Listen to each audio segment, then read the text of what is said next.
Hello, this is Dr. Nelson with Chapter 9.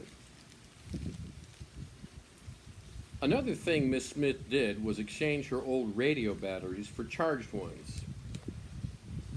Some folks in our lane had radios, so I knew about them, but as usual, not close up. Miss Smith's sat in the main room on a glossy wood cabinet. As soon as we got home Saturday night, she put the new batteries in and started it up. Voices came out, talking. Miss Smith sighed. I wanted music, she said.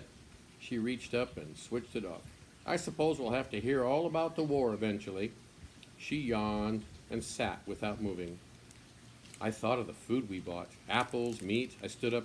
Want me to make some tea, miss? I asked, by way of suggestion. Cut some bread and dripping? She frowned. Of course not. I sat back down, disappointed. I was hungry again. But then we'd already eaten twice that day, if you counted the bread that we swiped in the morning. It's nearly time for supper, Miss Smith said. She gave me a sort of smile, although, like Ma'am smiles, it didn't make her look happy. I'll make supper. It's my job to take care of you.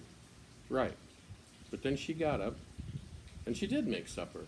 A huge supper. Ham, boiled potatoes, little round green things called peas that came out of a can, tomatoes like the one Jamie swiped, only cut in thick slices, bread with butter, so many different colors and shapes and smells. The peas rolled around in my mouth until I bit them and they squished.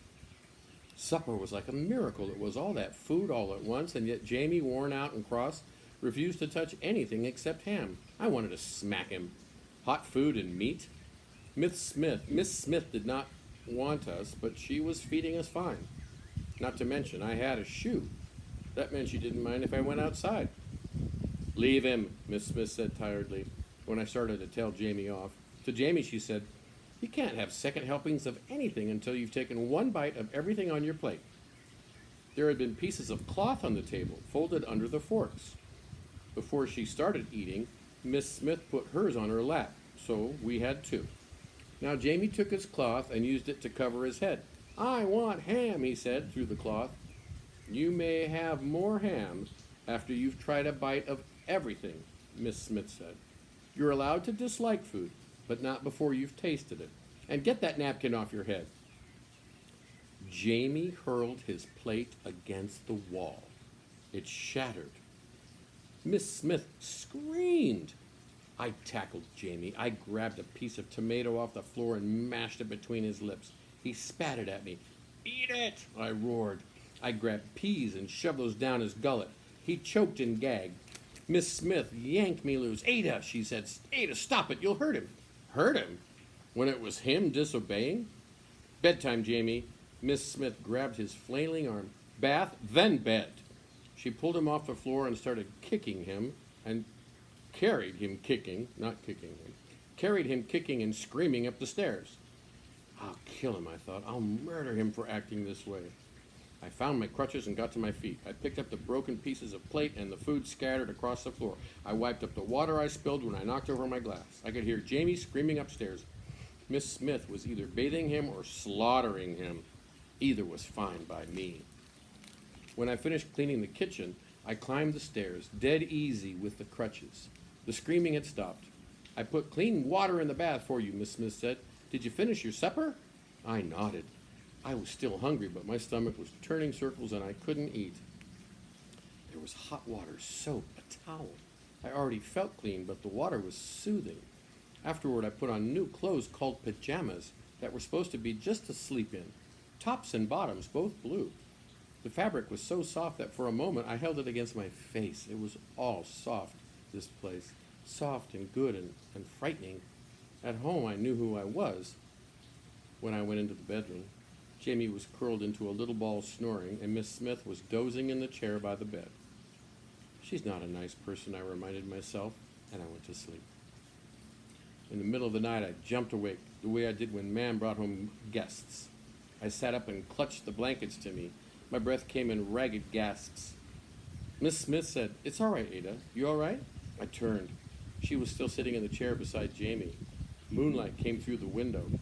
Miss Smith's face was in shadow. My heart hammered, my head whirled. You all right? Miss Smith repeated. Did you have a nightmare? Did No. Jamie lay beside me, his mouth slightly open, his breathing soft and regular.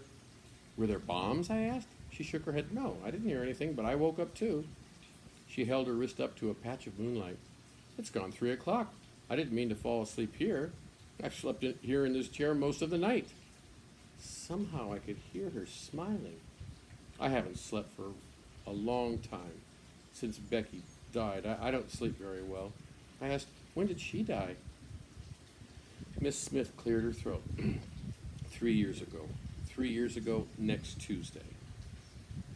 She hadn't slept well for 3 years. It's part of why I didn't want to take you, she continued. It's nothing to do with you. I'm always so much worse in the fall. Then the days get so short, and well, I'm never very good in the winter either. Never was, even when I was your age. I hate the darkness and the cold. I nodded. I hated them too. In winter, chilblains covered my hands and feet, and they itched and burned like crazy. I asked, was Becky your kid? My kid? Miss Smith gave a bark of harsh laughter. No, but she was my friend, my best friend. We were at university together. This was her house. She left it to me. And butter? I said, remembering. She gave me butter long before she died. She wanted me to like horses the way she did. It didn't take. What killed her? I said. Pneumonia. That's a sickness in the lungs. I nodded. Talking to Miss Smith had helped my panic subside. I unclenched my hands from the blankets and lay back down. You could sleep here, I said to Miss Smith. Jamie was in the middle of the bed, so there was room on her side. She shook her head. No, well, maybe, just this once. She slid in beside Jamie and pulled the blankets over herself. I pulled my end over myself, feeling again the unexpected softness, the warmth. The next thing I knew, the room was full of light. The sound of church bells was coming through the open windows, and Miss Smith was saying, "Oh, Jamie, you wet the bed." He never did at home. I remember the surly salesman who complained about his evacuee's bedwetting, and I gave Jamie such a glare that he burst into tears. No matter, Miss Smith said, though she looked annoyed. It's all wash. Monday we'll buy a rubber sheet in case it happens again.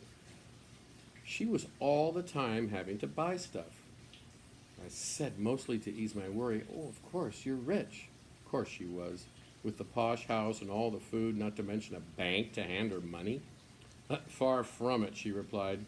I've been living off the sale of Becky's hunters. She stood up, stretching. What's with those blasted bells? Have we slept that long? I suppose I should be taking you to church. That's what a decent guardian would do. She shrugged. Too late now. Downstairs she made tea. She told Jamie to put the radio on. A deep, sonorous voice came out of it, very solemn and slow. Something about it made Jamie and me sit to listen. Miss Smith came in from the kitchen and perched on the edge of the chair. The voice said, "As the Prime Minister announced just a short time ago, England and Germany are now at war." The church bells had gone silent. Jamie said, "Will they bomb us now?" And Miss Smith nodded and said, "Yes." Here ends Chapter 9.